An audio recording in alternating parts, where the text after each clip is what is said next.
Greetings and salutations, welcome one and all to this, our Dungeons & Dragons 5th edition adventure, Curse of Strahd. It features none other than these wonderful Patreons who protect and look after the realms of the Desert Gamer with their financing funds to allow me to continue to devour the innocent. G'day guys, welcome in, I hope you guys are doing well. My name is Welcome to Desert Gamer, and we're here for some good old-fashioned Strahd fun. By the way, if you're wondering what I moved my camera away from, it is a sleeping cat. I will show you sleeping cat. Hello, sleeping cat. Behold, sleeping cat. Yeah. Sleeping cat. Yeah. Yeah. Go away now. It's just like a sponsor. Okay. But yes, welcome in. I hope you guys are having a wonderful evening, morning, afternoon, whatever time it happens to be.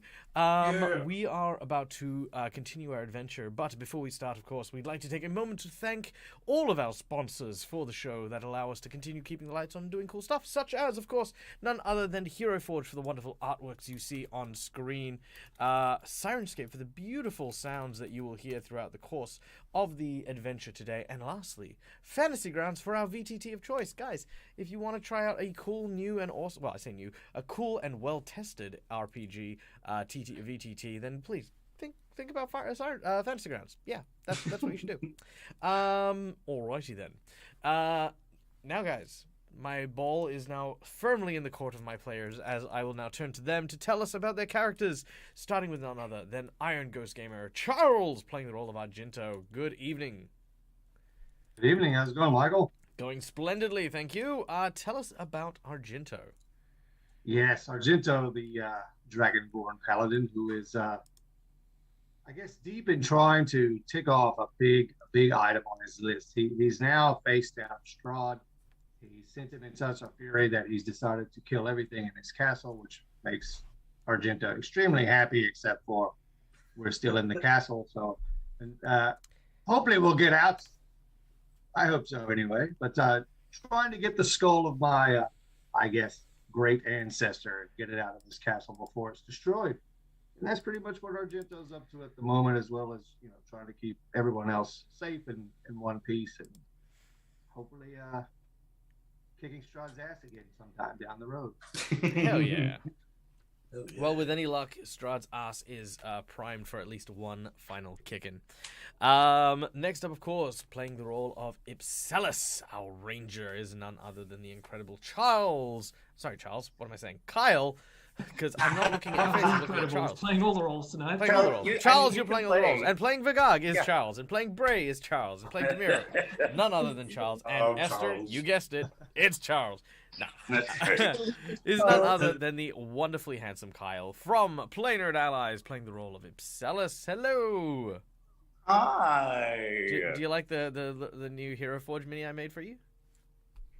I do. I thought it glorious. I thought it was really badass because I was like, oh, I can quickly whip up a really cool pose, and I thought that was kind of cool. Yeah, I'm having a good one. Tell us about this incredibly dapper character. Well, Ipselus was born in the Nine Hells and was experimented on and tortured for most of his life. And he became a sort of a two-person team with his sister, who then disappeared.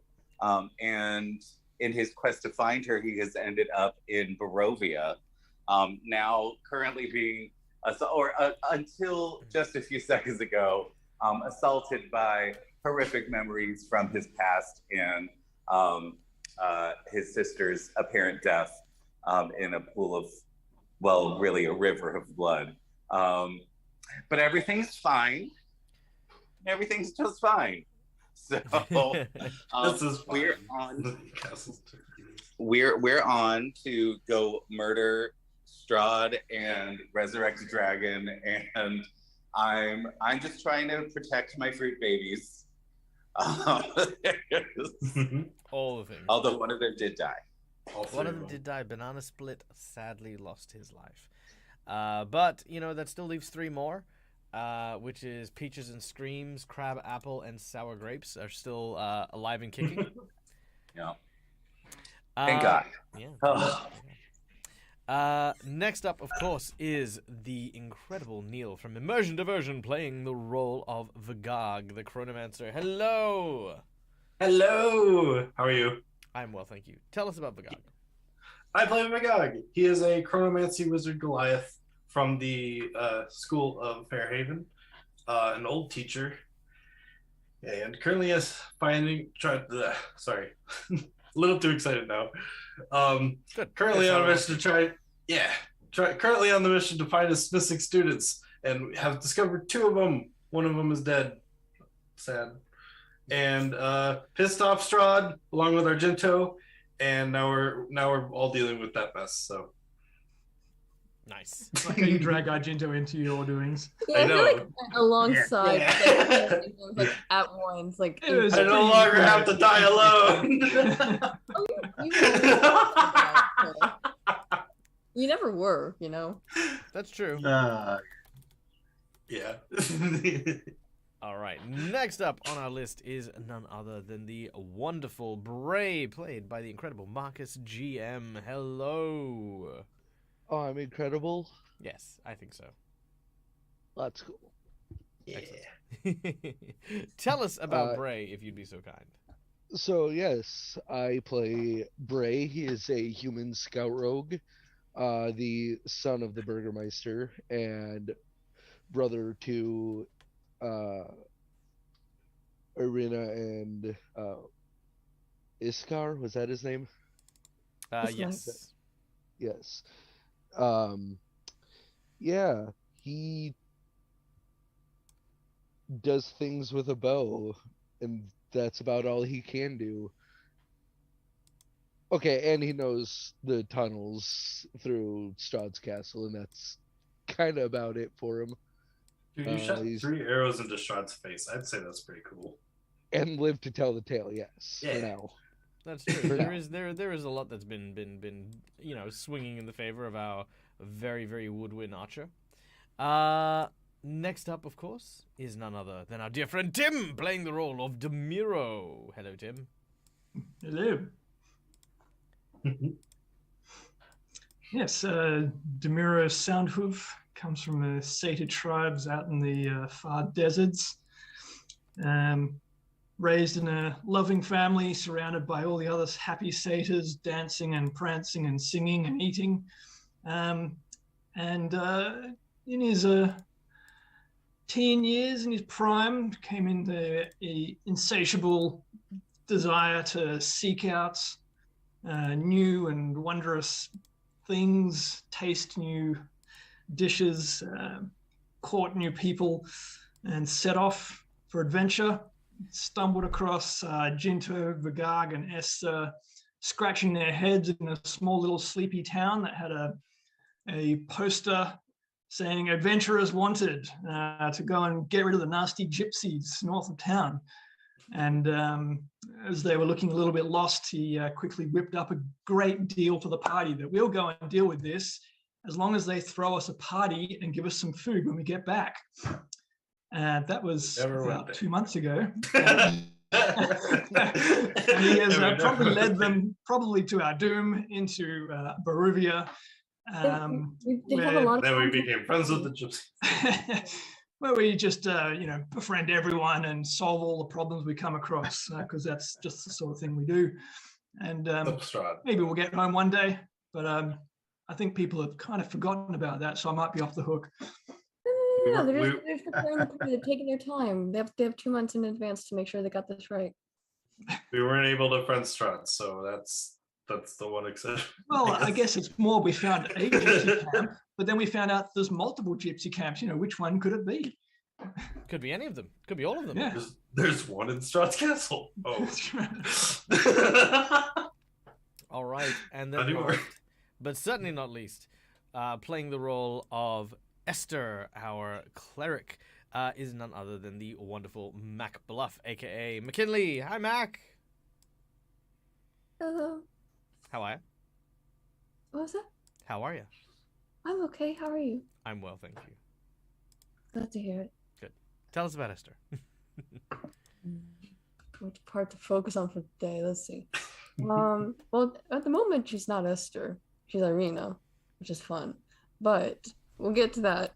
We'll get to that part. Let's see. So Esther is a changing grave cleric raised by her adoptive mother and the sort of older students of said adoptive mother in the traditional arts of their traditional practice and religion of their region, and initially had been wandering around kind of like helping lost souls move on, but after getting trapped in Barovia, kind of was more focused on making sure we didn't become said lost souls. So a bit of a redirection of focus. But now I guess her goal is to see if we can get the Skull of Argynvost, see if we can make sure that arena gets out, and then hopefully everyone else gets out. So just sort of keeping her like checklist of things we need to stay alive at the moment, as she always has at this point. So. And how do you feel like that checklist is going? She hasn't expected us to still be here, actually, with, the house trying to eat us. It was a 50-50 all the way down, and somehow we still made it. We did get eaten by the staircase at some point, but it seems that we're making progress still. That's You fair. didn't. That's I fair. did. I guess the biggest thing about Esther is that her biggest thing is that she always wants to keep hope.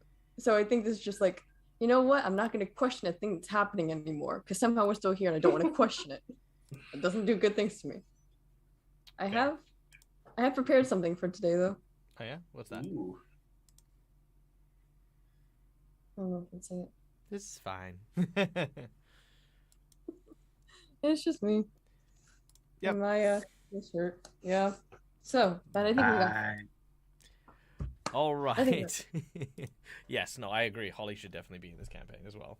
All right. So, without any further ado, guys, we have only one last person to thank for today's episode, and that is, of course, the most important sponsor to my channel, none other than you guys in the audience. Thank you so much for spending your time with me today, whatever time it happens to be, morning, evening, afternoon. Thank you for being a part of today's stream.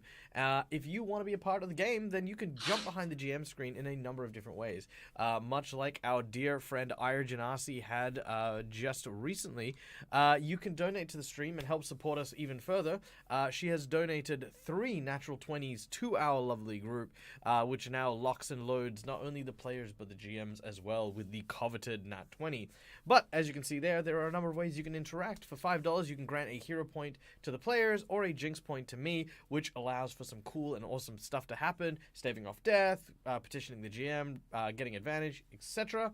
For $10, you can grant a plot twist to our lovely heroes, or which will basically change the pace of the game. We'll draw 3 cards from a deck, you get to pick one, and that's what happens. $20 will give us the Nat 20s. And that's what they are, they're Nat 20s, because they're awesome. $50, we can increase or strengthen a boss fight or provide a magic item to either the players or the monster dealer's choice. Also, there is a secret menu item for today, and that secret menu item is the arrival of an NPC character, one who is well known by Strahd. If we get $100 as a single donation, today's secret menu item is the appearance of none other. Wait, it's a secret. Well, I don't have to tell you. The secret. Well, now item, he's gone and made it an evil NPC too. Strike 2. I mean, I don't have to say it. Because, I mean, we want people to get these things because they're for your benefit. The creature, or the person, is none other than Rudolph Van Richten himself. Ooh. Oh, nice. Will be summoned to aid. Now, Van Richten is the Ravenloft version of Van Helsing. He is the vampire hunter. The person who wrote Van Richten's Guide, for example. You've got his book. Yep, the whole book and everything. And you guys have actually visited his tower earlier on in the adventure. Yes. With the weakening of the wards around Strahd's castle, that is what we're going to use the secret item for. So again, that will not be mentioned for the rest of the game, but and Forgeling has just been raided. Thank you so much, Forgeling, for coming in, guys. Welcome in. We're just talking about about secret stuff, which we're not allowed to say anymore. But if you want to know, you can ask, and maybe someone will tell you. But we're here. We're playing Curse of Strahd. These are the people: Argento, the Dragonborn Paladin; Ipselis, our Human Ranger; Vigog, our Chronomancer; Goliath; Bray, our Human Ranger. Human? You're human, right?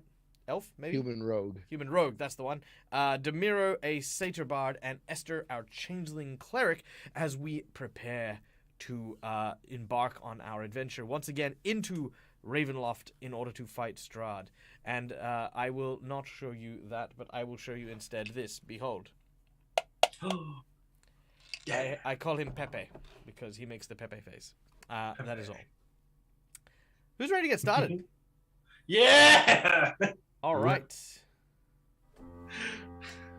Without any further ado, we return once again into the dark, cloudy skies of Barovia, into the castle known as Ravenloft, home to the vicious and deadly vampire known as Strahd.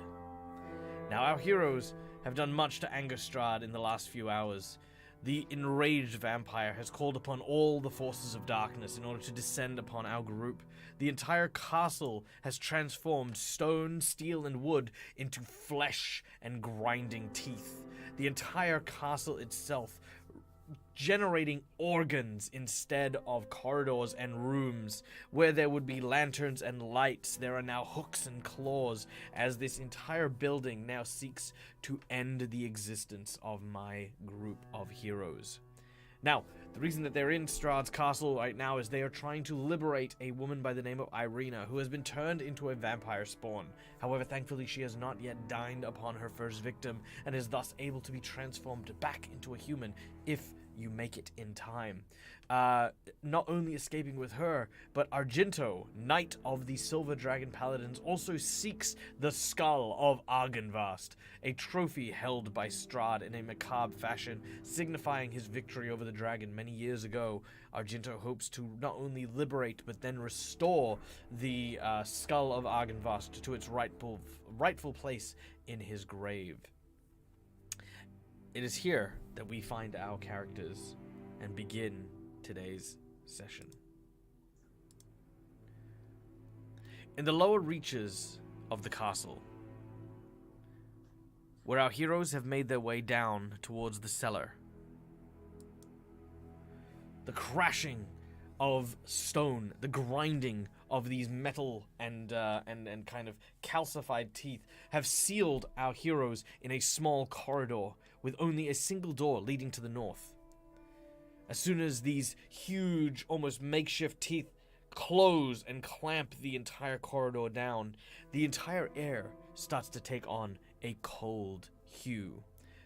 You can see your breath in front of you as you stand here. It is getting colder by the moment. Now, it is currently 9:31 p.m. my time.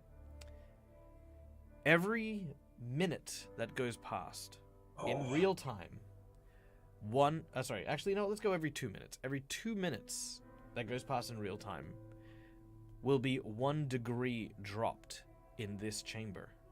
Oh no.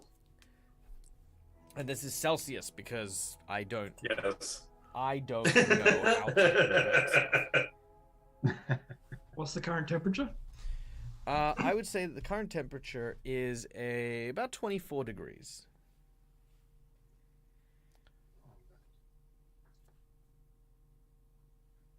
All right. The scene is yours. You are in the corridor. Okay, well, Bray and Esther are flying. Argento, I believe you said you were immune to cold. We get Yes. Is it just for stepping on it, or is it like just being in the room in general? Being in the room in general. Okay, It's a little chilly in here. I'll say this. Yeah, we gotta move forward. Look, we've got one thing that we need. We need that skull, yes? Yes, Yes. Let's go. let's go. You head over to the stone door to the north. As soon as you place your hand upon it, Argento, it does not seem to budge. It seems as though a mechanism has sealed this door shut. Ooh, a mechanism. Is there a find secret doors and levers in this? You can make a perception check if you'd like to search around for secret levers and doors. I would like to search around for stuff. All right, let's do it. Nice. Ooh, very nice. Looking around, you do not see any kind of secret lever or door. However, some of the brick and mortar seems to be quite loosely fitting in the wall. Ah. Can I jab a dagger in and try and pry a brick out? You may. As you attempt to do so, this is going to take a couple of minutes, but what are the rest of you doing?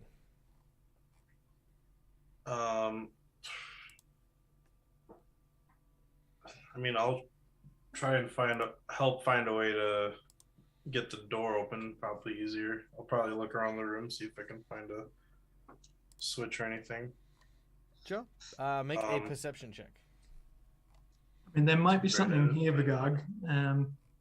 Didn't you have shape water? Could you like jet the water out from around the brick or something? I can try, yeah. Might speed it up. Where is it? Where's my cantrip suit is? Yeah, I'll cast shape water and try to like remove some of the stuff around the bricks, like you mentioned. Sure. Maybe You try to begin make it to easier you begin to use that to try and pull, but this is like a lot of effort to pull very little water out. As you can imagine, most of this is not fresh, so you're kind of like just drawing droplets, as it were. But as you do so, a couple of minutes do indeed pass, and the temperature continues to drop. As you manage to remove the brick, inside and behind the brick, you actually find a mirror. Mirror. I can't see in there too well. Bray, do you want to maybe check this out?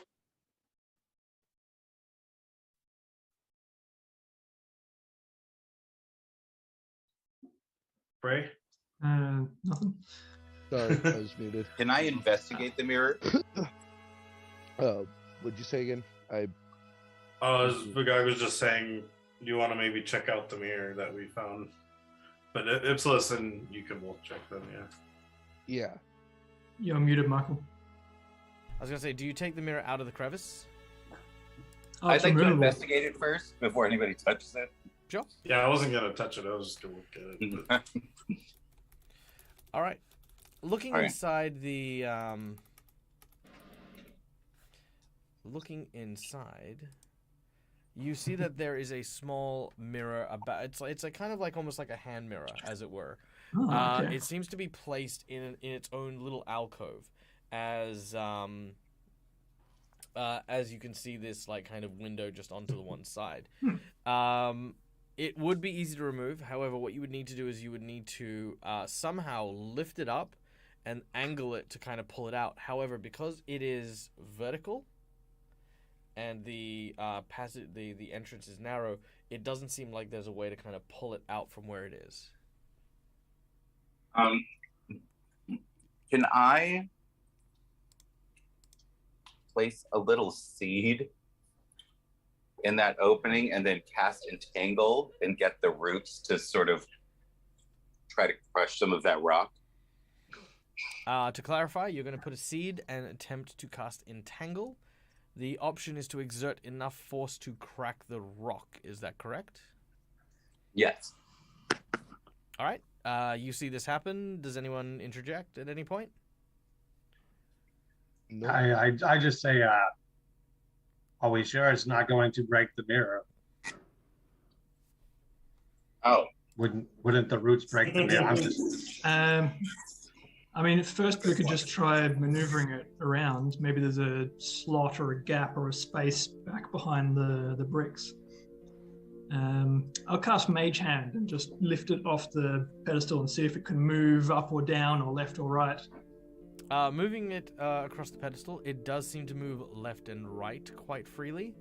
And then as you lift it up and down, you can almost feel like there's like a catchment or a like kind of an open space as you would lift it up. Okay. Could I maneuver it up and then lever the handle down through the gap to come out straight?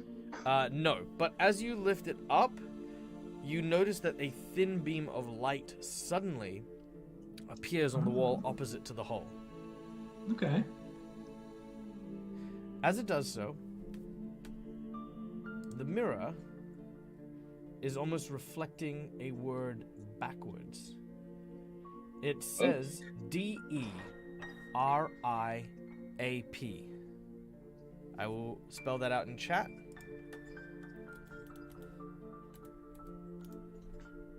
Paired. Mhm. That's paired backwards. There's another mirror. Check the other side of the one that we have. Okay, See if anything. Make a perception check. I guess it's mirror very simple, or does it have any specific designs? It's written in a very, very neat hand, but other than that, no, it doesn't seem to. Doesn't seem to have... The mirror, like the frame of the mirror. You mean? Oh, the frame Or of the mirror. Oh, it looks to be a silver mirror. All right. All right. Yay. Thank you. Yeah, a 12 doesn't quite find it, but Yeah. an 30 absolutely does. Demiro, you find another very, very similar stone, and once again spend a couple of minutes and are able to kind of whittle this around. Now, at this point, temperature is it now? at this point, it is just cracking underneath 19 degrees Celsius. As you begin to scrape and pull the brick out, again, just as before, you see in the wall emblazoned, kind of embedded in the wall behind the brick is another mirror. Okay. Well, I'll do the same with that and just sort of lift it up to see if there's anything around it, or maybe another beam of light that comes out. Or... So sure enough, it does. As you move the mirror, you can notice that it moves side to side. But most importantly, when it moves up, it creates another light that goes and hits the opposite side. This time, the word says the word paired. However, nothing seems to happen. Also, very quickly, a super big shout out to Valiant Odyssey. Thank you so much for the raid, and thank you for joining us. I hope that your Hero Forge mini has turned out beautifully. I look forward to seeing it in person at some point or another. Or in real space. Alright, so, just to be clear, the mirrors are on... the mirrors that are in the wall on either side have created a single beam, and they seem to spell the words paired forward and backwards.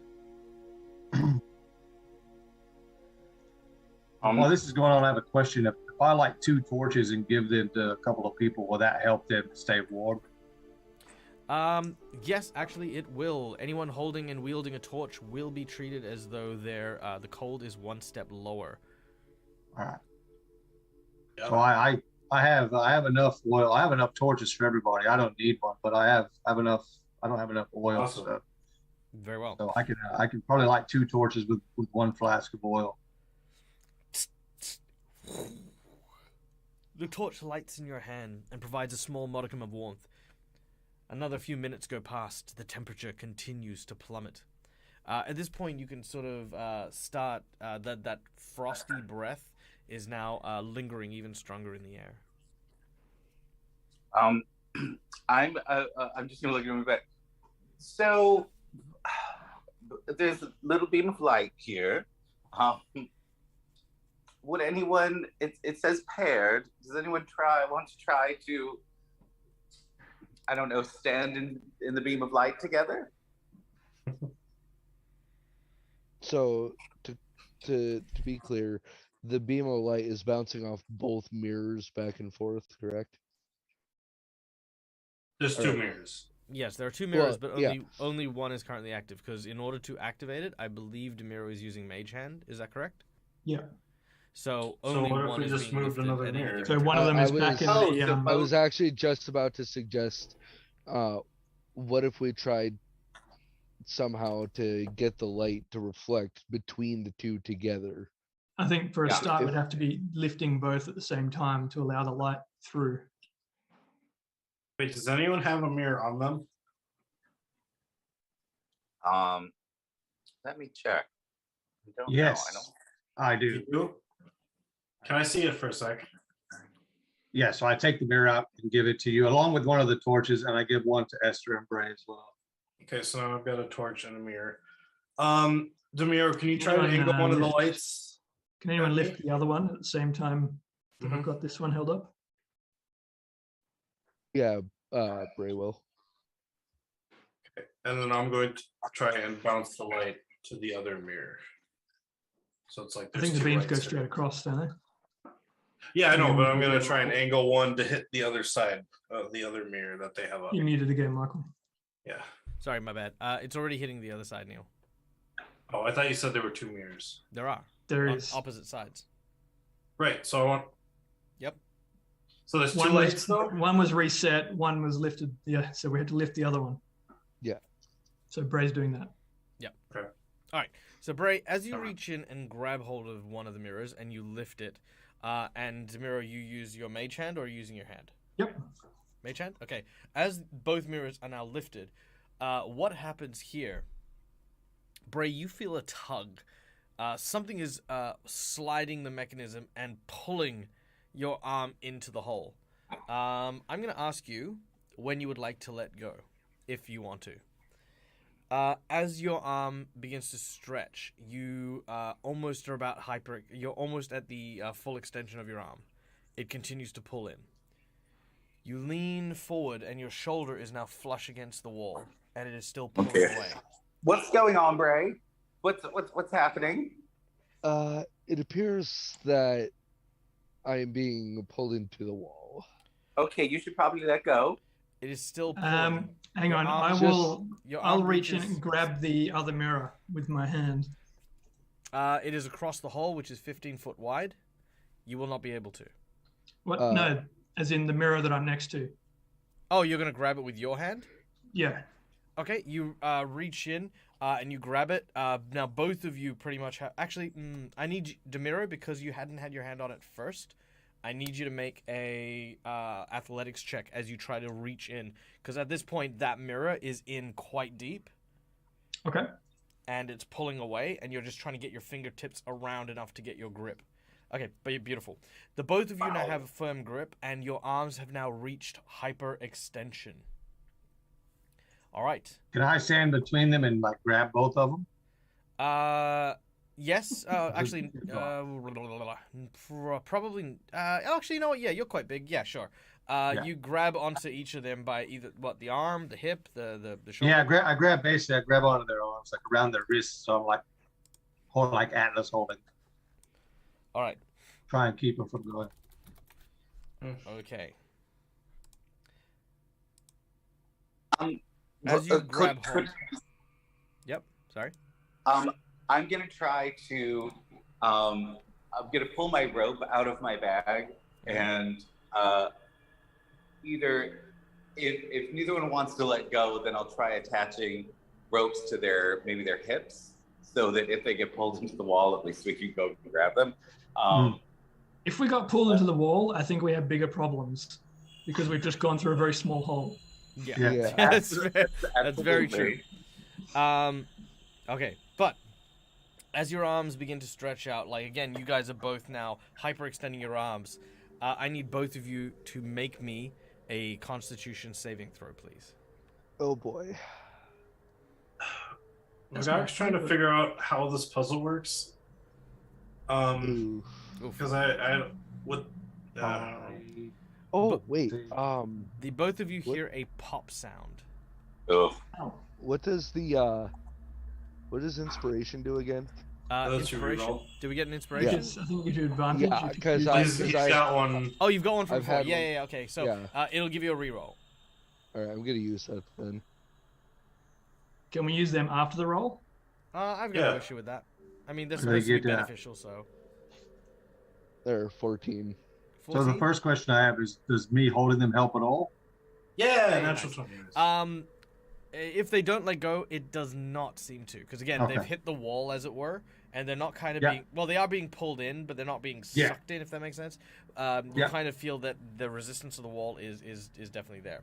Sure. Now, Bray and Demiro, both of you hear that kind of pop sound, but that's not so much the dislocation. That's just more like, the joints kind of creaking and stuff.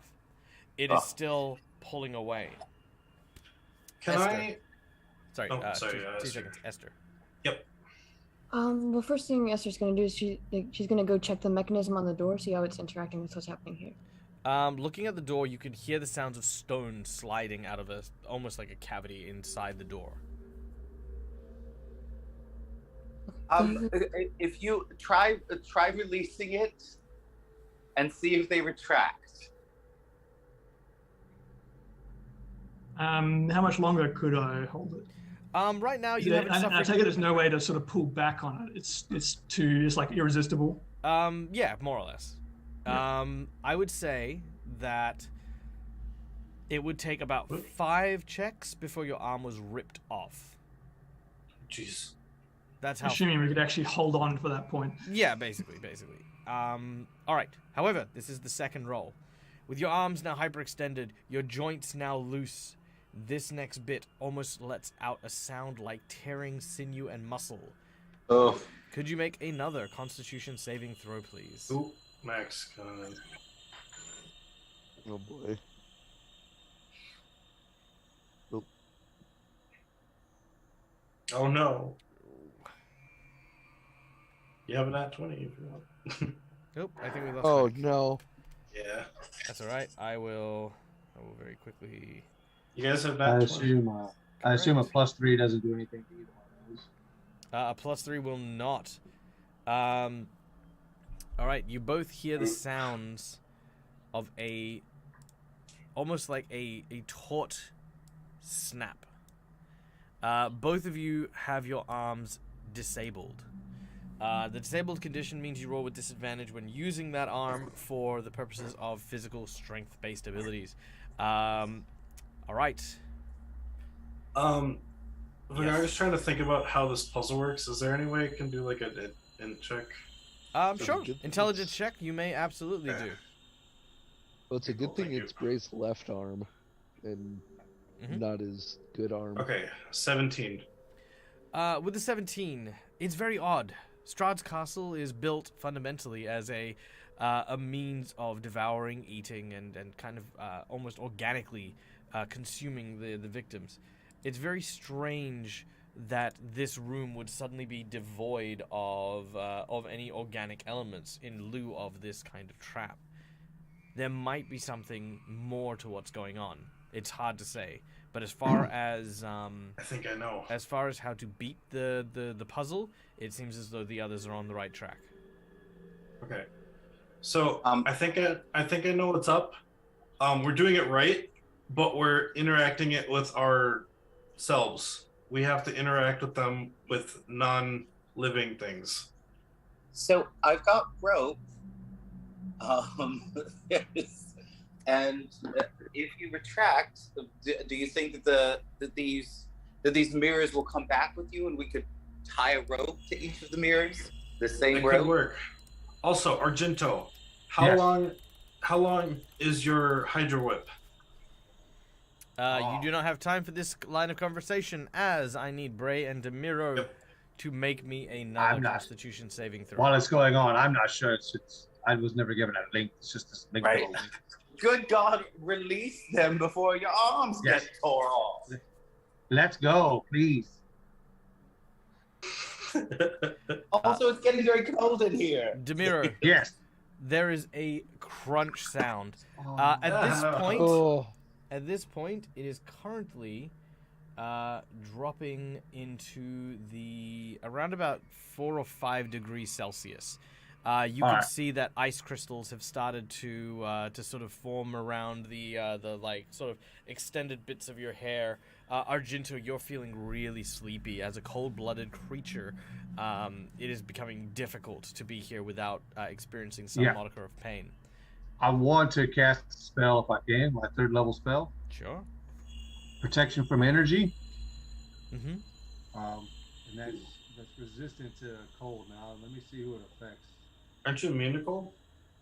Yeah, but Oh, I yeah, might you be. can I cast it on think I can us. cast it on everybody else as well. Nice. Let me check that. All right, very well. While you're checking that, Ipselis, Vagog, you guys can do something if you would like. You can see that their arms are kind of like really hyper stretched. Demiro is especially seems to be wincing in pain. Bray is kind of hanging in there.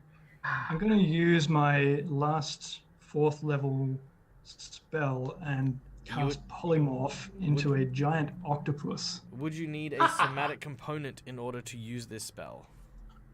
Let's have a look. Well, generally you only need 1 hand free for somatic. Do you? I always thought it was 2 hands. As far as I believe, yeah. That's why you can hold a shield or a weapon in 1 hand and cast. Oh, makes sense, I guess. Well, I can only do it on one person. Who's the most likely to be affected by the cold the most? Uncertain. Will it start taking hit points soon?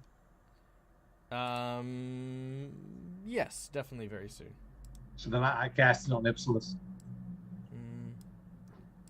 All right. Why, thank you. My God. Help a little bit. Yeah, You are now resistant to cold, at least. Yep. Okay. Yes, you can indeed.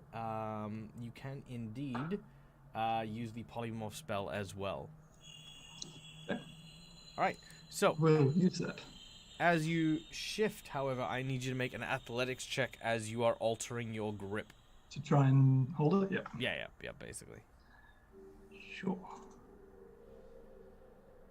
All right. Nice. Very nice. You manage to hang on. As you do so, your bones are no longer an issue. However, as your arm is continuing to stretch, Bray, I need a Constitution saving throw from you. All right. I'm going to use... Oh, shit. I don't know if I want to, but I kind of have to. All right. Yeah, I'm going to use Convergent Future this time. Okay. So that'll give you a reroll as suddenly time... No, it doesn't. No? It just makes him pass. It gives him the minimum he needs. Oh, it's this one. Yeah, okay, not a worry. Yeah. Okay. As your bone seems to be breaking and about to snap, you hear the sounds of the snap, but it doesn't seem to come through. As suddenly, the mechanism stops. And you hear the door click open. You both pull your arms out now that the mechanism seems to be stilled, and the door is now free to move. Bray's holding his There's shoulder. an octopus. There's very clear tears in his eyes from the pain. That was Magog falls to a knee. It was probably not the smartest thing I've ever done. Actually, it was good that you both did that kind of at the same time, because if you start the mechanism and one person lets go, it actually automatically goes for an attempt to rip off the arm of the other person. Oh, and It's actually... considering letting go. Oh yeah, fun fact, the point of it being paired is you both need to suffer equally, and as soon as one person bails, the other person loses the limb. Michael, Good trap there. Savage. I like that. Can you put a point of exhaustion on me? Yes, I may. That's what the ability effect does. Is I I get him to automatically pass, but I get an exhaustion level. All right, very well. So, As All soon right, as I'm the door- walking to the roof. Yeah, as soon as the door opens, the sensation of cold seems to rush out. You watch as ice begins to basically freeze over that entire region. You're moving out, you're shivering, but this area, even though it's Strahd's castle, is actually slightly warmer and actually almost has a pleasant feeling. You find yourself in a familiar corridor, Argento. You recognize this place as the cellar. You look back down the dark pathway. To the east, that faint smell of wine and blood. You know this room. You know this room well. The last time you were here, you uncovered the grisly discovery that Strahd had bottled much of your village in these casks. You, in your rage, turned your attention and destroyed many of them. And even though the barrels now seem to have been reset and the wood and all that mostly cleaned up, there is still that dark red purple stain that is still matted on all of the floor here. There are several doors. A set of double doors leading to the west. Three doors to the north, and a flight of stairs leading up and to the north as well. All right. So, remembering where we're at, I tell everybody that the skull is through these doors on the left. I remember, obviously, from the last time we were here. All right. Come on, let's try to get through these doors here. I sort of hastily do this. Yeah. All right. Hastily moving through, you barge open these immense doors into a chamber beyond. And there, What is going on? you see the site of your quarry. That which you have been looking for since you first arrived. You see the skull of a large, glorious silver dragon.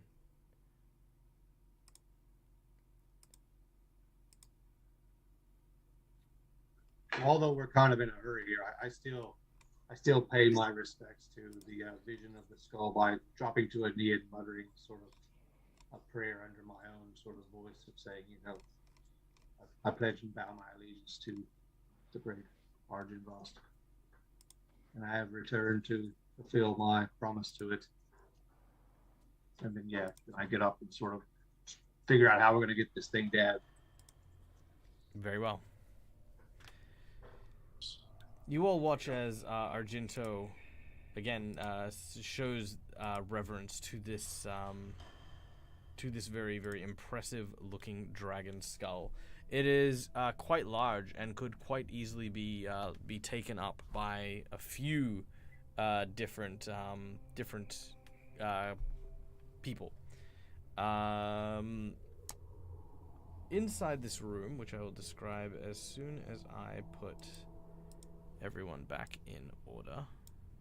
There we go. Okay. Yes, dark stains cover the floor of this area. A large oaken table, scarred and beaten, lay scattered like toys around the room. The wood crushed and splintered. Replacing these furnishings are ones made entirely of human bones. Chairs, tables, place settings, all of which forged and made from skeletons. The wall and these 20-foot high ceilings are a sickly yellow color, not because of their fade or any time-worn plaster, but because they are adorned from top to bottom with bones arranged in a morbidly decorative fashion. Giving the room a almost cathedral or church-like quality.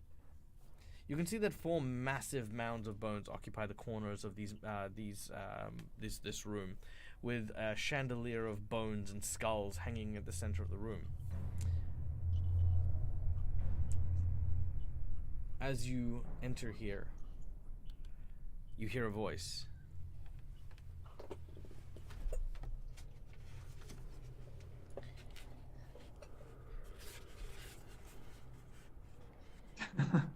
I have returned. Finally, I have returned to my place of power. I sense it. I know it. Arise, warriors of the dead, for I, Captain Mary Murrayson, command you. I'm going to move over and slap Murray with a tentacle. Slapping him with the tentacle, you hear this ah! As, at the same time, from each of the mounds, several large skeletons begin to emerge.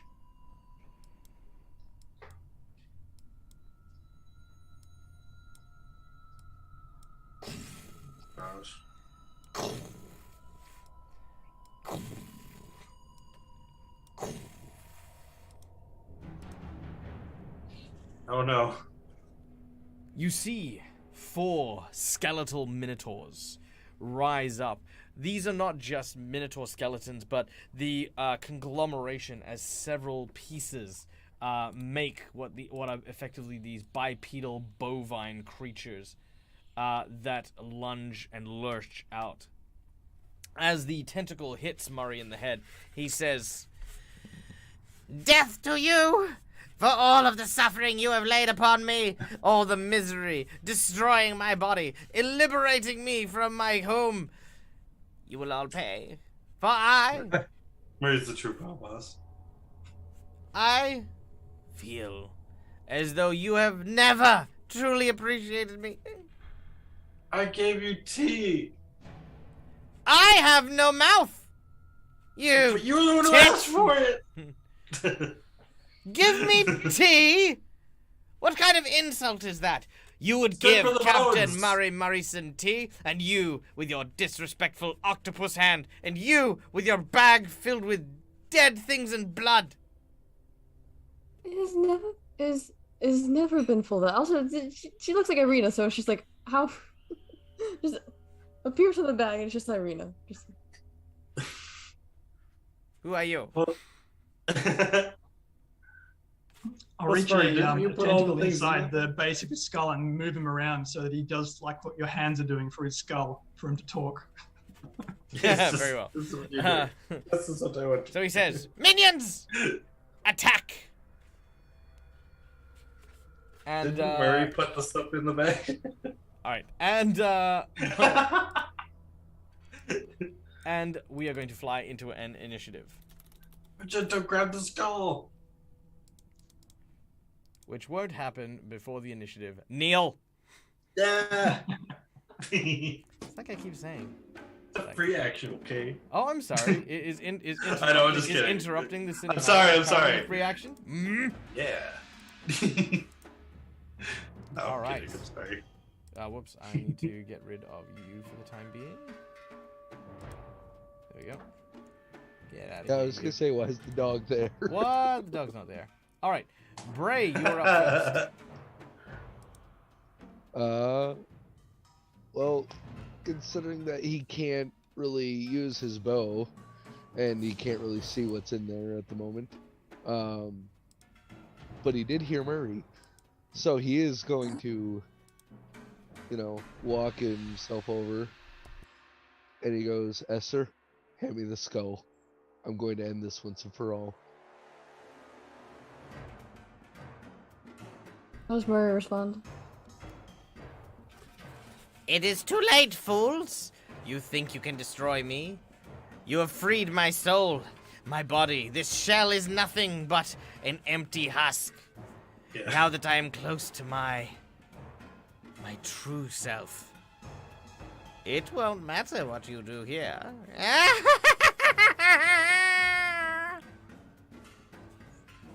Just hand it over. He's holding his hand out. All right. Unfortunately, Bray, you will need to ready an action to do something, which I will leave to your discretion. But we will need to move to Ipsalis. Oh, Lord. So we are now facing down 4 big ol' skeletons. Sorry. Yes, indeed. Let's see if there's anything interesting that we could do. Let me see. Sorry, let me get onto. Are we on a different map? Because my map's just blank. Click on someone else, click on Brigag. No, it's just he didn't move his character up, so his character might be off. I see. Okay. So. Alright, so. No, my computer just super slow right now. There we go. There you go. Being in the right room helps. There it is. All right, so I am going to. Do I still have my protection against evil and good? Up, or has it been too long? Probably too long by this stage. All right. Then I'm going to use my last first level spell slot, and I'm going to cast that again. All right. As you do so, And, yes. the energies begin to glow around you and protect you from evil. Fabulous. All right. Is that all? I think that's yes, that's it for me. All right. Very well. Although I am going to pull out my club, and I'm going to ready myself for combat. Nice. Well, the first element of combat arrives as the Minotaur charges in your direction. You hear this god-awful sound.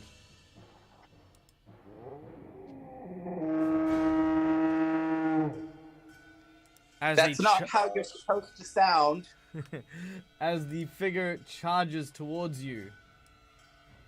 I set myself up in a defensive stance, and because I have the protection from good and evil, they will have disadvantage on their attack. Yes. However, because they are charging at a Minotaur, they have advantage. That's rude. You're rude. I know. I don't know how I live with myself.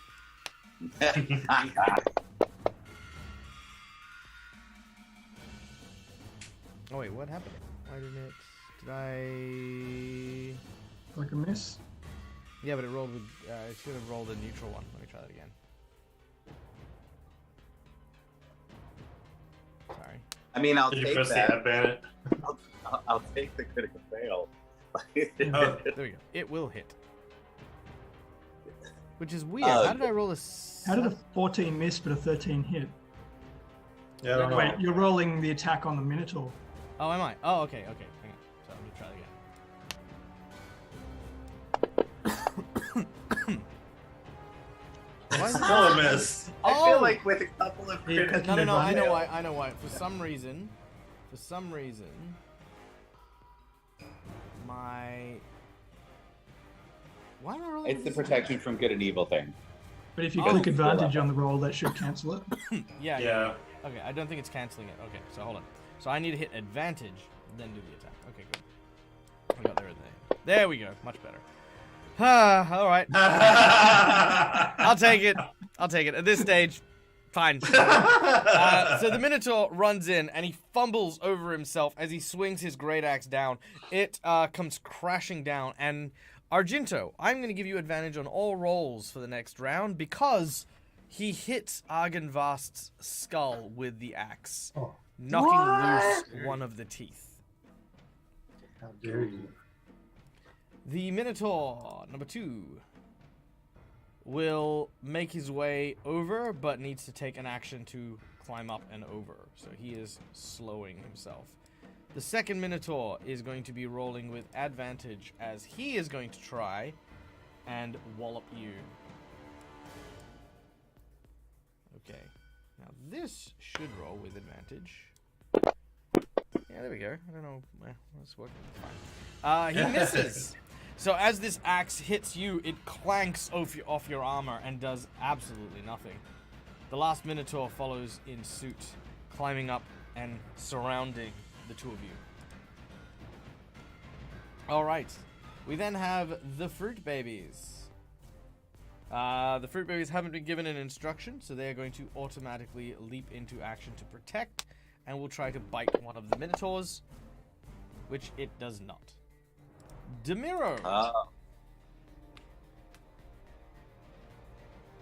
I will move up.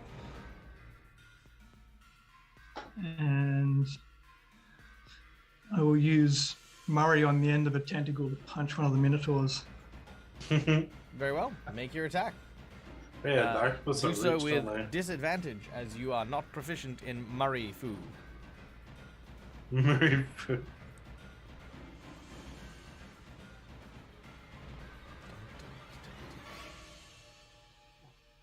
Aw.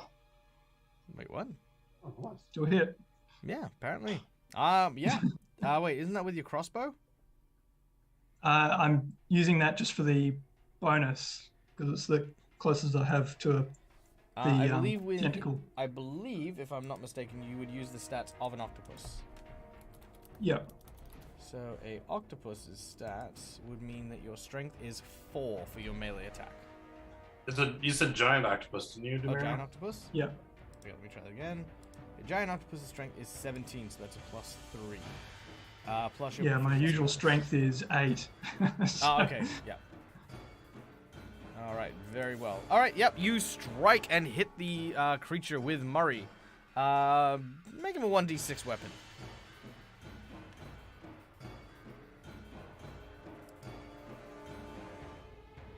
All right. Demiro should just get on the inside of the rib cage of one of these, so he can't take damage from one. All right. So as you strike the Minotaur with Murray, Murray goes, "Ah! You jerkhole! You will rue this day. Ruing will be had. You fool." All right. Did you want to toss the skull to Bray, who had a ready action? Sure, I'll toss him over to Bray. All right. Ah! Immediately, as soon as he lands in Bray's hand, Bray's just gonna look at him and then smash him on the ground as hard as he can. All right. The sound of laughter emanates through this area as you throw Murray Murrayson to the ground. You stamp on his skull and crush it to pieces. The dust fades away. Vagog, I need Oh you. no! I need you to gosh. make me a wisdom saving throw. We forgot about Blueberry. I didn't, but I couldn't say anything because it was octopus slung out of Esther's hand. 17. Hey, Neil. Yep, make a roll again. Yeah, please. Be a higher roll! Ah! He's your nat 20. I don't think I can if he used this thing. Or All can right. my nat 20 block that? You can use your hero point to re-roll it. I'll use the hero point, yeah. Sure, no problem we there. don't want the rise of blue. That is a 21. Ooh. Very nice. All right. The blue essence that comes out of the skull suddenly starts to flow into Vagog. As this happens, however, Vagog, you see a sapphire-colored Murray. And he seems to be a lot less incorporeal than you remembered him before. You watch as his body starts to sort of take on a more solid form. But this is only for you. He looks in your eyes and he says, "Ah ha ha ha! Yes, Commander of the Undead soon shall rise again, and I will use your meat sack, tear you open like a wrapper on a candy bar, and then I will unleash pain and suffering like no other. Just close your eyes and submit."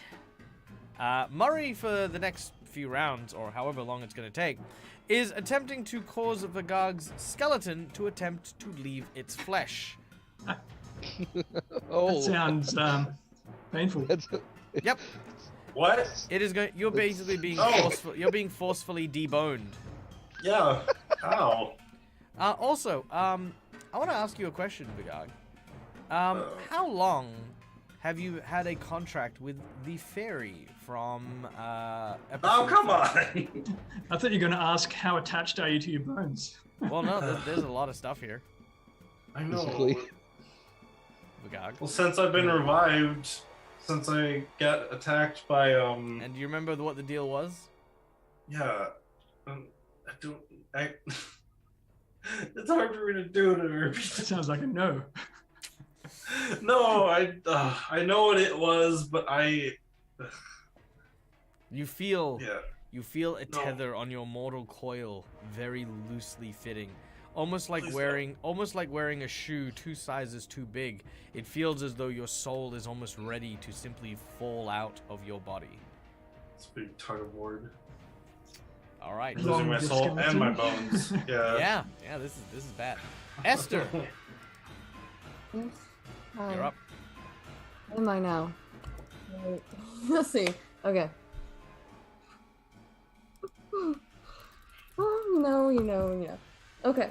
Well, one thing I wanna, just because I wasn't here whenever you kind of said what room we're in, I'm guessing we're in the room of the Skull of Argynvost. Some of you are in the room with Argynvost, some of you are just outside. Okay, who's all inside? Because for some reason the map's just pure black for me. I don't think I have the light on me yet. Is it? Let's see.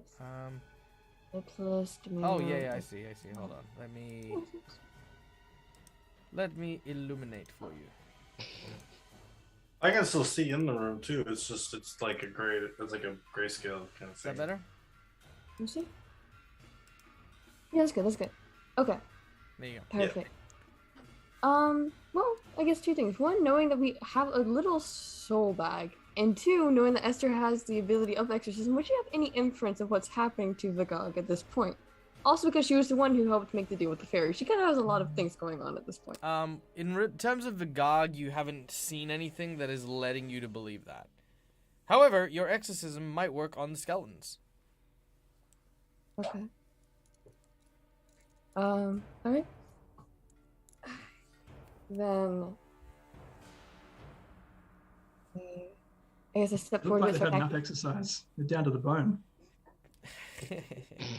I step forward a bit. God. For the skeletons. All the Minotaur skeletons. Just to see on the last side. And so how would this exorcism really work? Because I don't think I've ever used it before. Ah, very nice. Select a target. Make a charisma check. Should you defeat their saving throw with the same skill, with an addition equal to their CR, you will destroy it. Do I add anything to it or just a straight roll? Your Oh, level. you said charisma? Here. Add my level. Okay. Charisma check. Caster level or just player level? Player level. Okay. Mm-hmm. It's gonna be a. Oof. May I? Well, with my level, because that's 14, that would be a 19. But yeah. Unfortunately, that will not do it. Yeah, okay, I can't use my hero point. Sorry. Oh, you can use your hero point. Oh, okay, perfect. Sorry. Hero points can retroactively do it, but we don't generally do Oh, the 20 afterwards. That's all. Gotcha. Come on, great. Actually, a 21. We'll do it. By the hair of your chinny chin chin. Pick one of the skeletons to destroy. Let's see. Which one chipped the tooth? The one that by was the one to the yourself. north, Top one. number 1. I pick that one. Okay. With a gesture of your hand, you watch as the thousands of souls that embody the bones and the like suddenly tear apart from the skeleton of the Minotaur, and you watch as its body then shatters, almost like a spray of splinters just and rain down into the area. All right. And she's probably looking very tired after that was the first time she really did it in like 5 seconds. So she's like, all right, 3 more. All right. Vigog, you're up. All right. Seeing that Esther just eradicated the one on the it would be my right. I'm going to look at Argento. So I've got on the ring, I have the fly concentrated on Esther and Bray. So I'm going to cast haste on Argento. That's a 60-foot range, so I can do it from where I am. Nice. As my actual concentration on me. So like a clock and gear kind of show up above Argento, kind of go around and start spinning to make him gain a little bit of a haste effect. Very nice. All right. Argento feels hasted. And then I'm going to use my bonus action to throw one of my Crown of Stars, one of the numbers at the Minotaur skeleton next to Argento. Ooh, make me a concentration check. Doesn't that happen when I take damage? Yeah. Okay. You are kind of being pulled apart spiritually, physiologically, Yeah. just like on a lot of levels. You can attack by everybody. All right. I used my nat 20. As you attempt to, oh, you want to use the nat 20? You can use the nat 20. If it fails, would It'll the absolutely first one- fail. Yeah, 100%. Okay, then yeah, I'm using my nat 20. Okay. As you attempt to cast it, all of a sudden you feel a blue hand kind of grab your hand and try to pull it away. And as this happens, you kind of grit your teeth and you kind of pull your hand back and you cast your spell. Well, the spell is already cast. It lasts an hour. No, I the cast it back the in- crown of stars. I mean, Yeah, that one was already cast. I cast it way back when we were fighting Strahd, but it lasts does an it hour. last? An hour.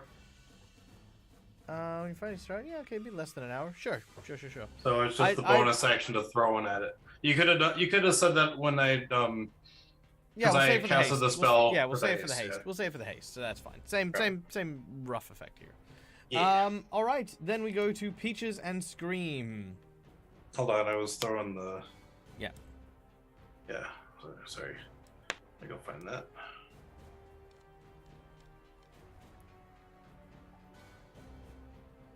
No.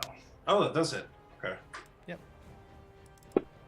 So as I throw number 3 at it. Ooh. 27 damage to the Minotaur. As bits of it explode. Peaches and Scream attempts to bite, but does not seem to do anything. Argento. Yes. Hasted and enraged. Again, you roll with advantage on all of your attacks this round, plus you are extra All sped right. up. Because I'm so enraged at witnessing my ancestors get defiled the way it did, I want to cast Divine Favor as a bonus action on myself. Done. This allows me the extra damage or whatever it is. Mhm. Anyhow, so with that being said, the Minotaur in front of me is going to suffer 3 blunt force attacks from my Warhammer. This is the first one. It's supposed to be with advantage. I guess I can roll again for. Yeah, roll and see if you crit. All right. So that's the first attack, and then we'll do the damage. And then it does another 1d4. Oh. Wait, where's up there? Oof. That's That's the first hit. He is not doing well at all. All right. So seeing this, I have no real reaction other than that I'm just blind raging on this thing. nice. It Yeah, is and it will do- shattered. As blow Yeah. after blow hits the heavy bones, it just breaks, snaps, and then eventually just crumbles to the ground as Argento finishes that one off. And with my third attack in, I just immediately charge after the one up onto the table, sort of run up to the table. Yes. Get it back Yes. standing there. Because I'm just, really pissed off with this thing. Hold on, give me a second.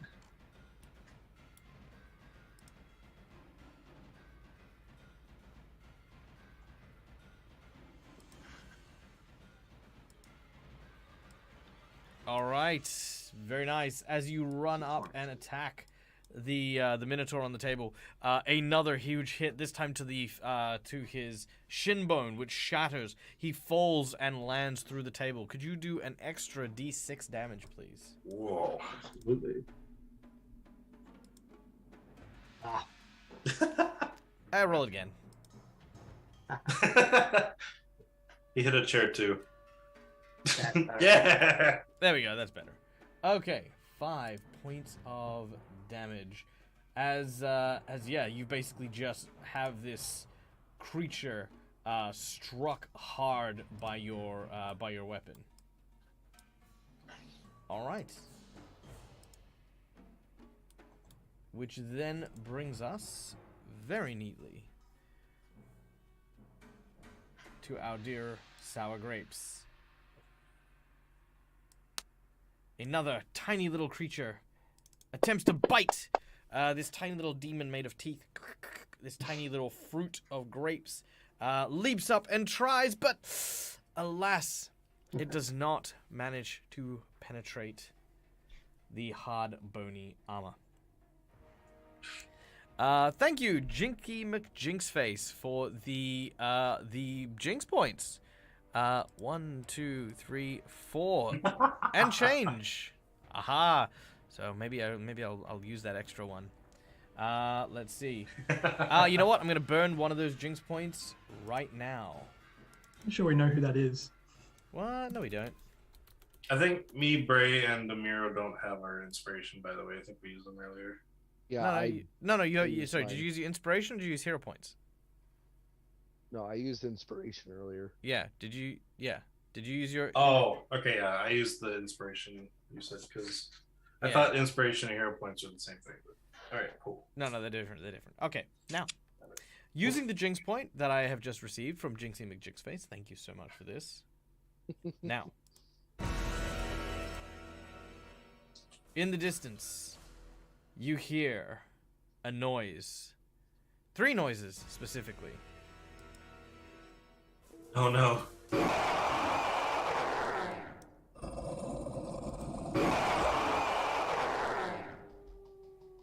Uh-oh.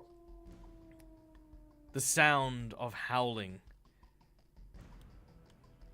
The gnashing of teeth.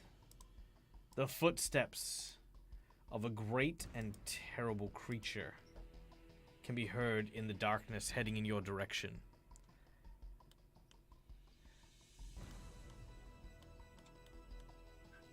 On its way is the underworld Cerberus.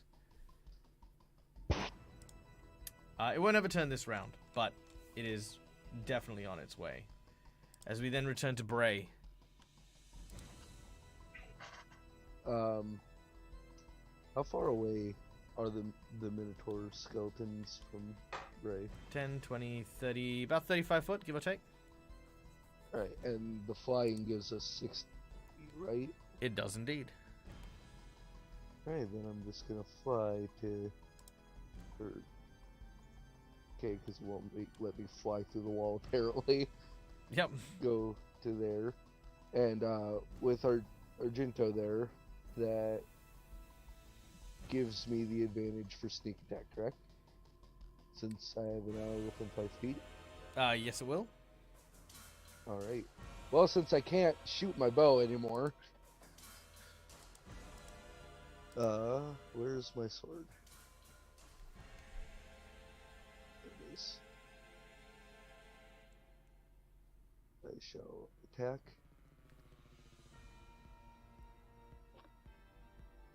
Ooh. Nice! Oh, Your yeah. short sword finds purchase. Stabbing it in the ribs. Take all the d6, please. Nice. Nice. I love playing rogue. Nice. 27 points of damage.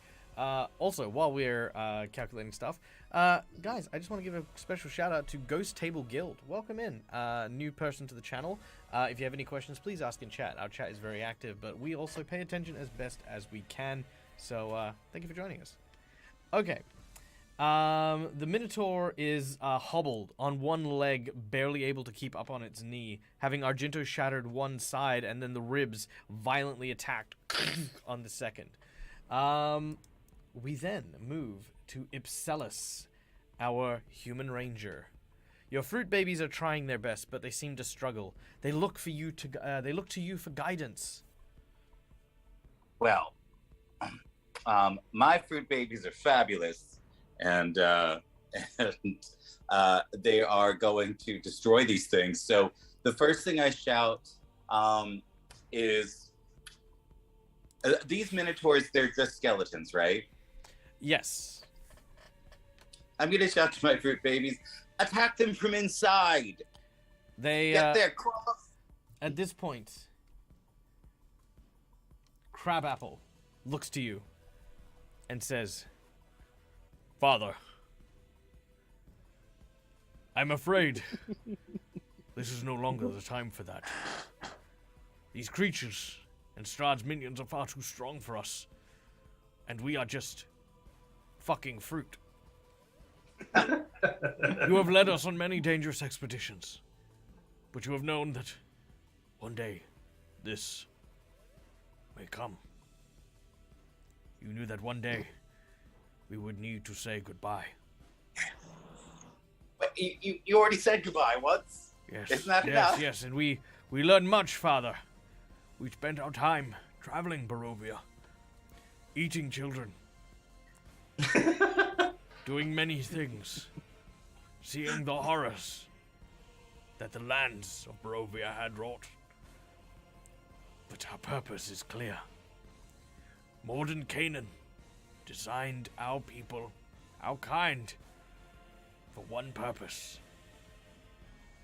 To build his magic so that we could imbue our strength to someone worthy, someone strong, Father. And the time has now come. The beast is at your back, and we can't protect you. We've already lost Banana Split. And sour grapes and peaches and scream, they can't hang on for long, Father. You know what you must do. But I love you, Father. And no matter what happens, you will always be family. My fruit baby. He's gonna reach out for his fruit babies and one by one, just give them a gentle kiss on the forehead, and then eat them. Yes. All right, you hold up. I was going to say, you better hurry up, because Argento is not going to wait around for much longer. I was gonna say they just jump in Argento's mouth. All right. The apples are just like. Well, for the Argento. purposes of this, I love the fact that we just introduced someone brand new to the channel, and now it's like, what the hell? All right. So, as you reach up and you grab this apple, it looks at you with these pleading eyes. As you kiss it, there's this kind of peacefulness about it. As you then rip a juicy Before I I'd be like, did you eat the annoying children first? with half of his eye missing, he goes, "Yes, Father." Yes. Because you're a crab apple. Yeah. And he's gonna finish eating crab apple. All right. Crabapple disappears. Now, what the effect this has is, Ipselis, you are under the effect of a full heal. You have restored all of your hit points, all of your spells, all of your rechargeable abilities are now fully stocked, locked, and loaded. In addition, you now have one extra ability. Crabapple has given you a ability called How'd You Like Them Apples. As you are struck, you can choose to use this ability in order to negate the damage dealt to you and instead return it to a person of your choice after being attacked.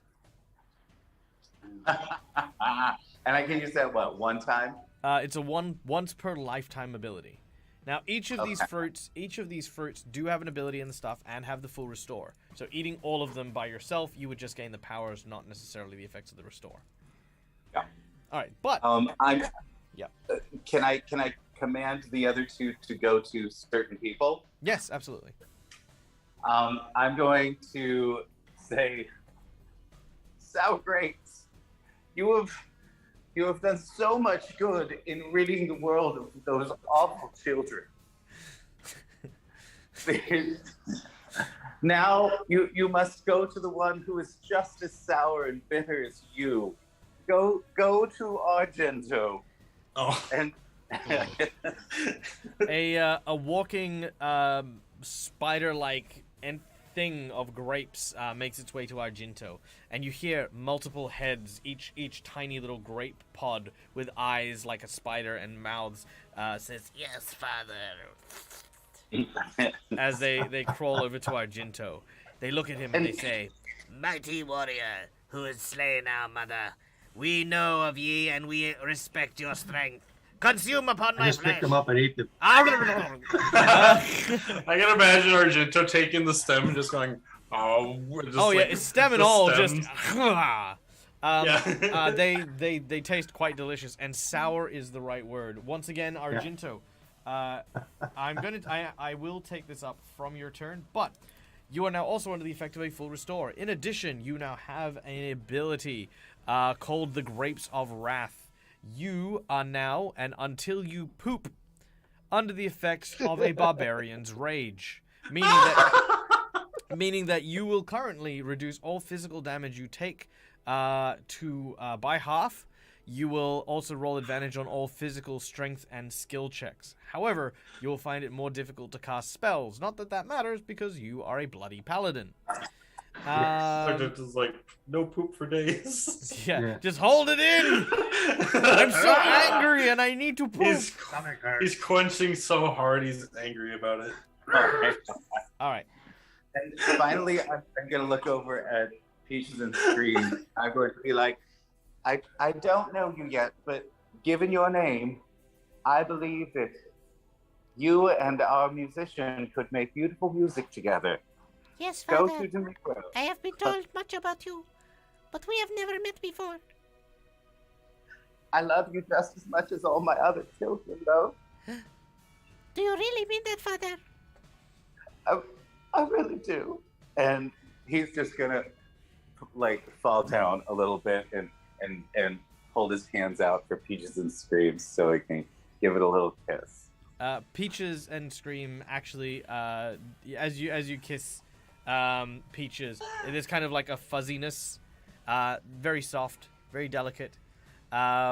You watch as she kind of like cracks open halfway, and you see these like little, like two almost human legs, and they're not even regular human legs. They're like old man legs. They've got like hair and stuff like that on them, and as it runs over with like 2 feet towards Demiro. Like a Benjamin Button situation.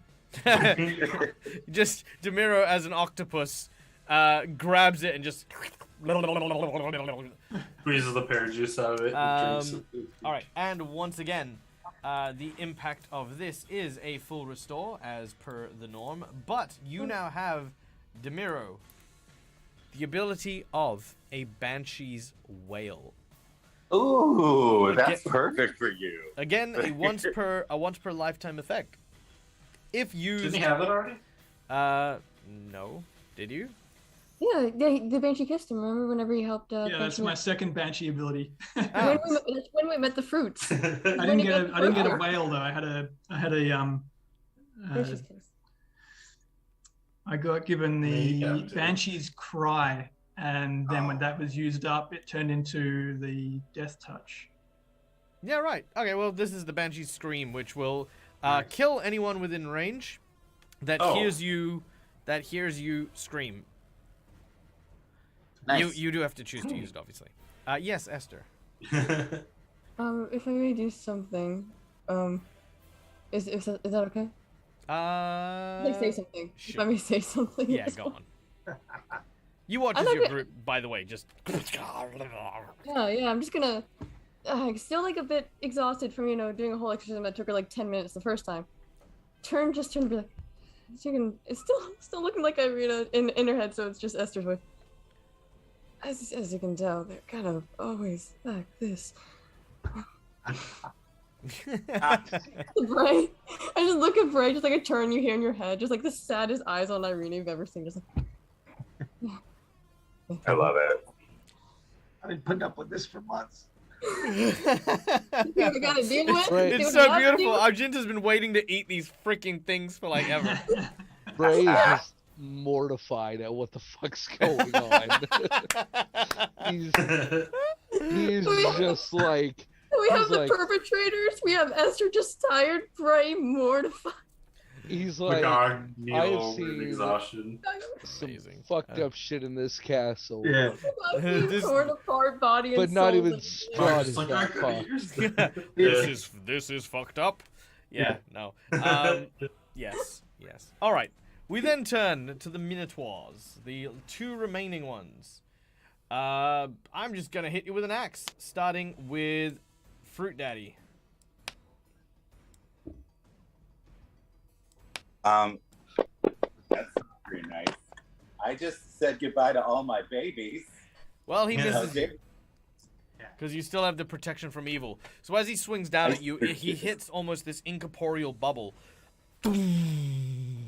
As the axe shakes and trembles against the barrier, it flings backwards. The other guy is going to try and hit Bray.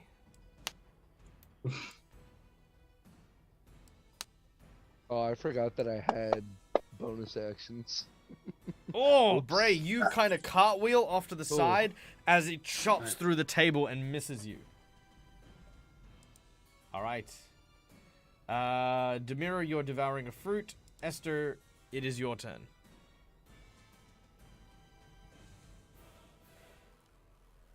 Okay, so there's 2 Minotaurs, but we also just heard the Cerberus approaching, right? Oh, yeah. It's very close. Okay. Then Vigog is the only one who's still in the same room as me, right? And I haven't noticed anything happening to him. Oh, that reminds me. Yeah, oh, no. He hits his turn afterwards. But no, you haven't noticed anything yet. Oh, did I miss something? No. It's after. No, you're good. Something happens to Vigog, but it's after your turn. Okay. Then kind of having regained herself a bit, Esther is going to just look about. Should we all just get into the room? Nothing's coming. Yes, I plan on getting in there. I have an idea. I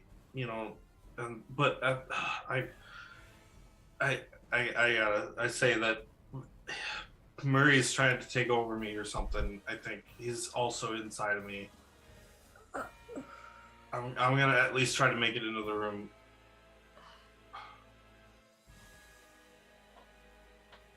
Okay. Just. We can take care of this after getting. How much would it take to be able to just take Vigog's arm and pull him in?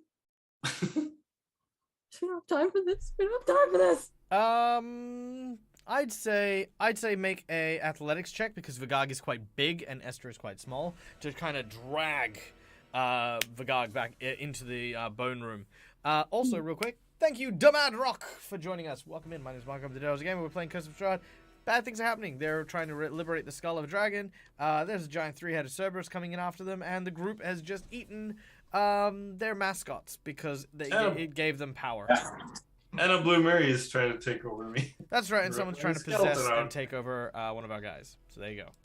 If you have any questions, ask in chat because we love chatting and meeting and hanging out with new and wonderful people. So yay! There we go. Boom. And big shout out for the Bad Rock. Wait, did I spell that right?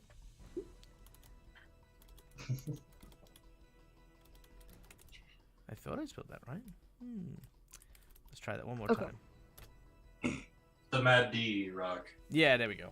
All right, cool. Okay. Now, Vigog, as you're being dragged back into the room, Esther, your athletics check as you try to pull your friend. You can choose. You can stay here and try again, but if you fail this time, you will not be able to leave yourself. Or you can 5-foot step back into the room and lock Vigog out. Well, you don't have to lock him out. I was just adding that for dramatic effect. You can actually just leave That was a him. requirement. Her requirement that it has to be locked. Like, unfortunately. Yes, you must lock him out. No, Esther's not strong. Esther and God. Yeah, but natural 20 or a hero point. Like going from Argento holding 2 people going into a being stuck into the wall to Esther trying to pull one person into a store with their consent. No, she can't. Just step in. All right. Step in and slowly close the doors. There's 2 doors, yeah. Just you can close one. I'll come through the other one. No, it's okay. Oh, am I going in or am I? I thought I was still out there. No, I'm locking him out. No! He's like a cat. He won't come in. Close one door, go through the other door. All right.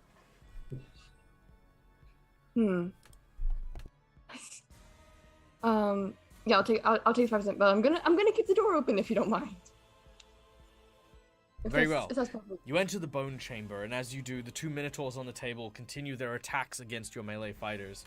The sounds of the Cerberus continue from beyond. Avarian has given a divine redemption for the what I imagine to be Esther's athletics check, so you may make it again if you would like. Alright, let's see. Thank you, Avarian. Big love, my dude. Also, I've got some exciting news because Neil's here.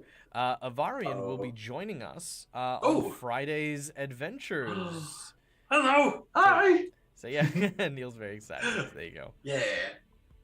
Oh, nice. Okay, with a 15, Vagog is dragged into the room. Yay! All right, and I presume then you will close the doors. Yep. Try to. All right, the doors slam shut. Vagog, we get to your All turn. right. I just yelled at it. I need you Oh, yeah. Sorry. to make me a wisdom save. I got a +5. Come on. No, it's a 14. A 14 is not enough. Would you like to use... Can I use... Yes, I want to use my hero point. All right. Oh, come on! No! That is a natural 1. Oh dear God. All right.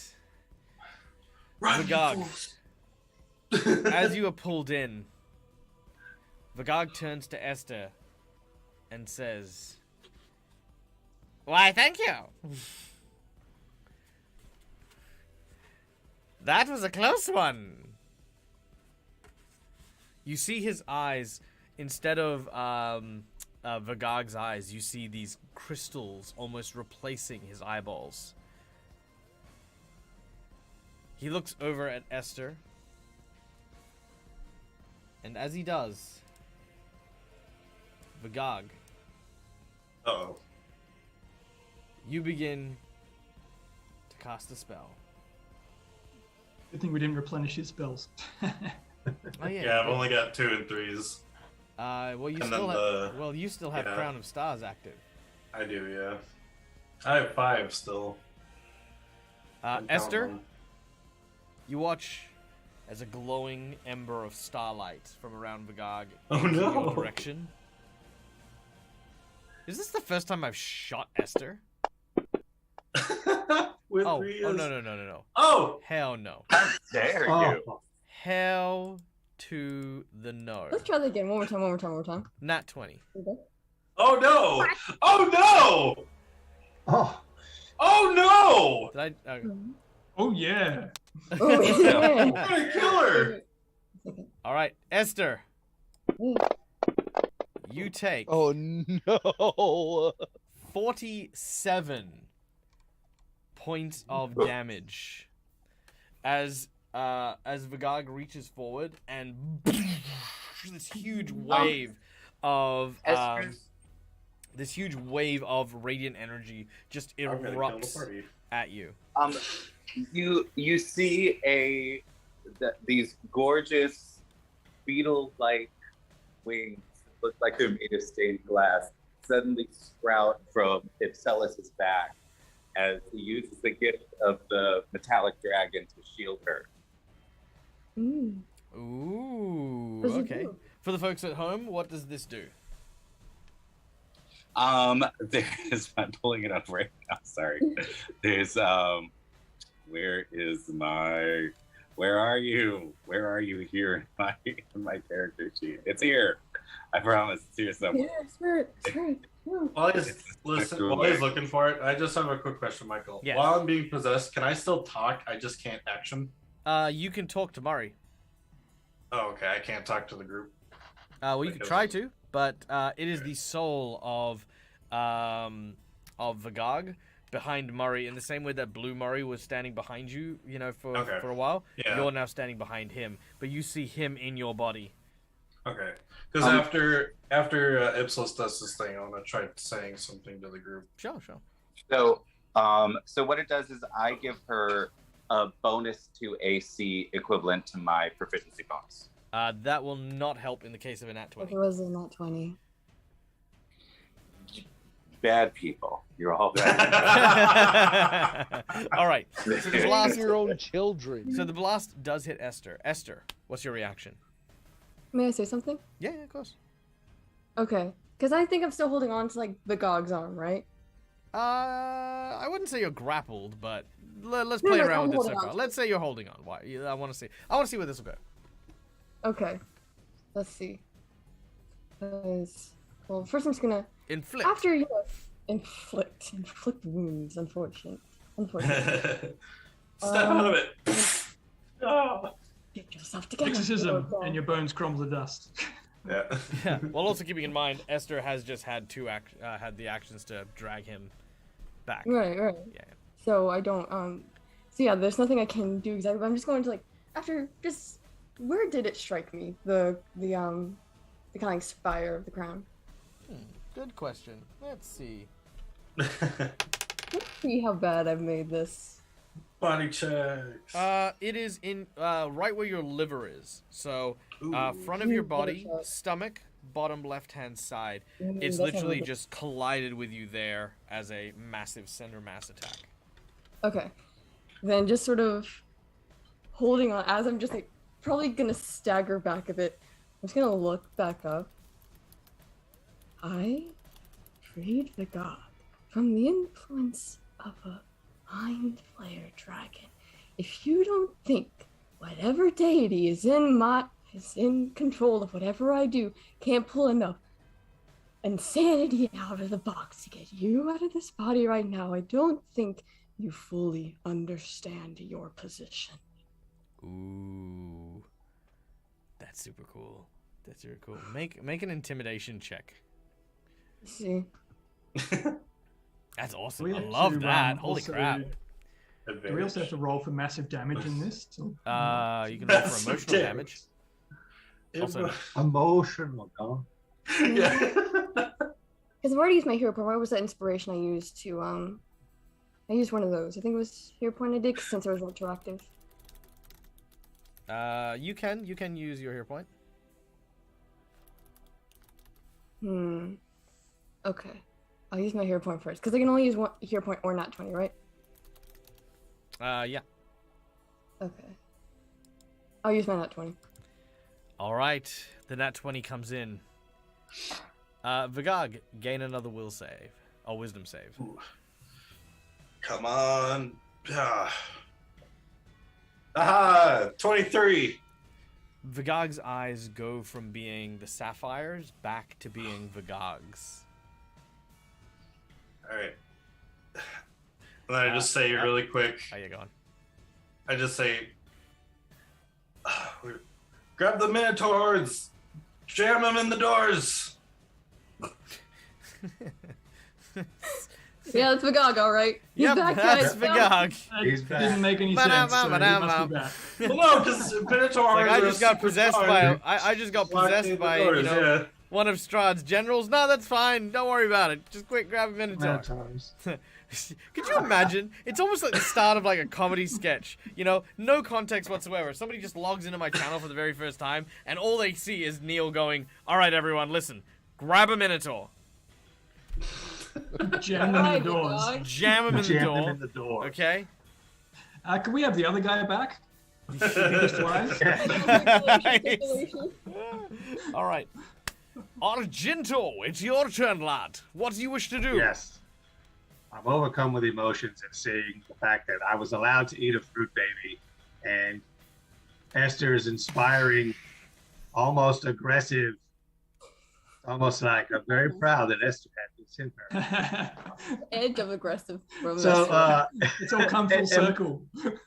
yes, I'm like, yes, yeah. Fine. like my day right now. Anyway, so am I in rage, or do I have to actually like use a bonus action? You are in rage. That's it. You're just Okay. you have rage. Rage Yeah, is I'm just active. like raging. Yep. Awesome. So with the rage going on, yeah, I'll just attack the Minotaur in front of me with Warhammer. So rage, it only adds to my hit, I think. It adds damage. Raging Barbaladin. So is that? And then A paladin from Barbados. A Barbaladin. yeah, when he's dead. Oh man, you destroy that minotaur with an unbridled rage and prejudice. Yes. It is hit so hard the shockwave causes the bones to just crash and shatter on the wall behind it. So with my next two moves, because I'm still hasted, I want was to, standing right there. You bastard. Get I these want to bone jump. shots off me. I want to jump onto the table and basically run at this next one and swing at it on a full run. See if I can just like waylay it off the table. Yeah, I'll charge it. Hopefully this works. All right, you charge. Down school. And you strike as the crash of your mighty warhammer strikes this creature. Its bones shake and shudder, but hold on. 3. They hold on. Yes. All right. At this point, 5, 10, 15, 20, 30, 35, 40. 5, 10, 15, 20. Once again, you hear from just outside the door. Something seems to smell underneath the doors. Esther, you can feel hot breath kind of blowing wind just on the other side of the double doors that you are currently standing behind. You realize very quickly, these doors aren't locked. As we then go to the top of the round, Bray, it is your turn. Only one of the Minotaurs remain. I get another turn. I get 3 turns. Oh, do you? My apologies. Sorry. Please have Because your. I'm hasted. Yeah. Oh yes, that's right. You're good. hasted. You are hasted. So as time is speeding and continuing onwards, Yeah. Argento, what do you do with your hasted eyes? So that last attack gets a +3 as well, because all attacks with a strength weapon gets a +3 to it. Ah, yes, because yes, of my yes. level. Of course. It is still alive. And then I'll just swing at this thing again. All right, make your attack. Full blown. That will hit. Doc, Yes. how has to go? Okay, no worries, Kyle. Kyle, yeah, we'll be wrapping up in just a second. All right. The Minotaur perishes and falls. Bray, the sound of the creature lingers on the other side of the door. What do you do?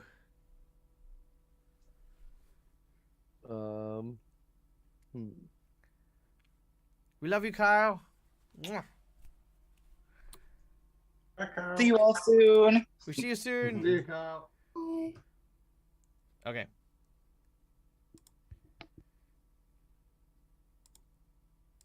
Bray, I think you might be muted.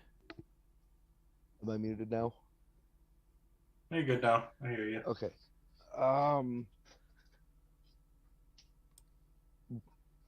Probably fly to.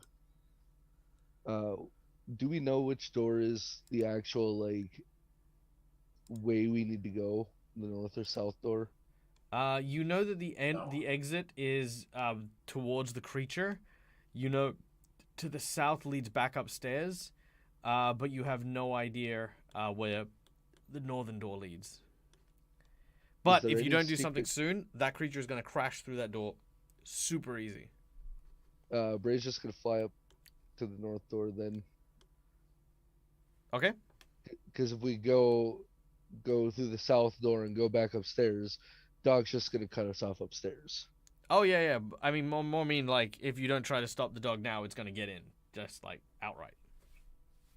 Well, Bray only has use of a single arm, so he's not gonna be useful for that. That's true. That would be if Bray were to use their own arm for stuff.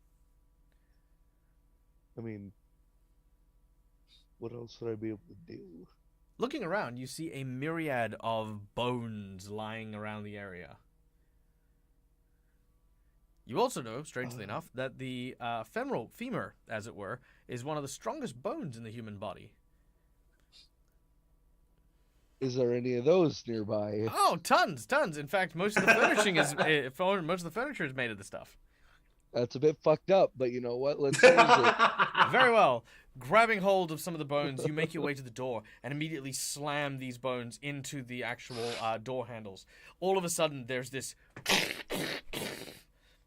For the time being, the bones hold. The dogs bark from the other side. And as they do, it instinctively has everyone, except for the raging paladin, step a moment back from the door to see if it holds. For the time being, you are safe, but you do not know for how long. You need to take Argynvar's skull, the skull of the dragon, above the door, and you need to get out of here, and get out of here now. In this moment of desperation, we will end today's session. But thank you to everyone for joining us today. Thank you so much for coming and hanging out. Guys, this is amazing. Thank you for being a part of today's session. Thank you to all of our people, new and old, who came and joined us for the stream today. Thank you to everyone who donated to the adventure. Guys, donations are a big part of the channel. We do love, of course, those people who continue to help out our players. They come in so handy when it comes to like all the cool stuff that they do. Also, all the cool stuff that I also get to do. It is in no small contribution to you guys. In addition, we get to go for goals, like trying to purchase some City of Mist books for our Twitch Tale series, which is going to be awesome and amazing. It's a huge step to doing my goal for the next year, which is to turn the Dead Aussie Gamer channel into a sponsor-free channel, meaning that I will be pitching to you guys series to do. And if I raise enough funds, not only do I get to support the content creators I work with, but I also get to produce shows of my quality with the people who I really, really love to do stuff with. It means that we might see more of our guests like Quincy from Quincy's Tavern, or Robert Hartley, or, hell, I mean, maybe even Ginny D. Who knows? We'll see. But the thing is that is the idea, is we are going to ideally move to a sponsor-free space where you guys will help us fund all the cool projects that we're doing. There you go, living the dream. Thank you, living the dream. That's the best way to say it. Guys, thank you so much for playing with me today. It is always a pleasure. It is always fun. I look forward to these streams so very much. Thank you to our sponsors for today. Not to say we don't appreciate them, but like we do. We do love our sponsors. Our sponsors are the ones who help us keep the lights on here. Hero Forge for the wonderful artworks and tokens you can see. You can use these in a myriad of different places all over the internet. Sirenscape for the wonderful sound effects that you heard over the course of today's game. And if you're looking for a VTT where you can do a lot of this really cool interactive stuff, try out Fantasy Grounds. Follow our affiliate link and try it out today. Fantasy Grounds Unity has dynamic lighting, which you've seen. It's got like a really cool array of monsters that you can already do. And games like Curse of Strahd are already pre-made and pre-installed into the adventure, meaning you can just click buy and just go on this VTT for that particular module. So yeah, that's that. That's it. Thank you so much. When am I back next? What's today? Today's Wednesday. Friday we will be back for our session of the Ruby Phoenix, which is our Asian-inspired Pathfinder 2nd edition adventure. So that's going to be a lot of fun. It will feature Neil as well as hopefully maybe a new player. I mean, I'll have to see. I have to try and reach out within the next couple of days to get the character sorted out. But Avarian CA, a wonderful woodcrafter, will be joining us on that adventure soon. Better alternative to Roll20. Look, I'll say this. A lot of people make comparisons. I will say very flat out, Roll20 is great. It's got a lot of really cool features, but you need to figure out the program. Foundry VTT, also super great.